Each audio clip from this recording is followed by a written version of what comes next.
The moment babies are born, their minds are dominated by a powerful implicit question. What do I need to do in order to be loved? We have to remember that babies are entirely at the mercy of the prevailing environment, and therefore knowing what exactly the people in this environment want from them in exchange for keeping them alive is central to their very survival. Furthermore, how the question is answered will shape their entire personalities and sense of adult priorities. Who we are is predominantly the result of what we needed to do to capture and sustain the interests of the people who put us on the earth. There are broadly 3 answers to the baby's question. Let's go through them in turn. Firstly, nothing very much. A certain sort of parent immediately makes it clear the baby doesn't need to do anything to deserve to exist. They are allowed to be. They don't need to do. Their own needs come first. Who they are and what they want is the priority in those early, fragile months and years. From such a base, a child can grow up liking themselves and adjusting to the needs of others without too great a loss of creativity or individuality. They don't have to do anything extraordinary to feel that they are okay. And if they happen to do it anyway, it will simply be out of a sense of inherent curiosity and appetite. This is, needless to say, the love we should all want and have had. Then comes another kind of answer. To earn love, you must succeed. For a certain kind of parent, the baby's existence is premised on an enormous requirement. The child has to help the parent to feel much better about themselves.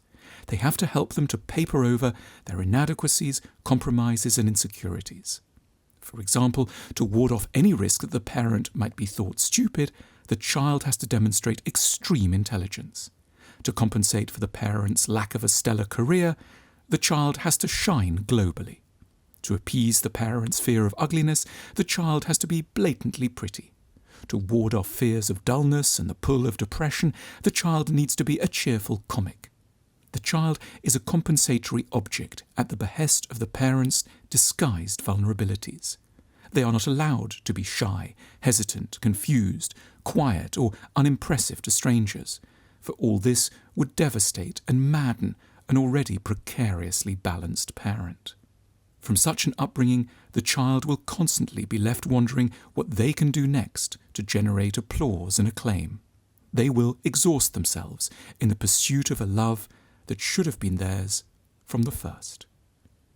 Then there is a third kind of answer to the baby's question. To earn love, you must fail. Some children have to succeed in order to be loved. Some, even more darkly, are commanded to fail. There are parents who will only tolerate children who don't threaten their place in the world. They are not allowed to be any happier, more beautiful, or more successful, and if they come anywhere close to being so, a vengeful aggression will make itself felt. The child understands well enough the rule they have been placed under. They can be expected to grow up with advanced tendencies to self-sabotage and underperformance. If they promise to be beautiful, they'll be sure not to take any pleasure in their physical appearance. If they're on track to do well at school, they'll ensure that they manage always to fail the final exam. If they end up with a good career, they'll do their utmost to show their rivalrous parent that it isn't any fun really to be them, perhaps by developing a psychological disorder that guarantees a demonstrable misery.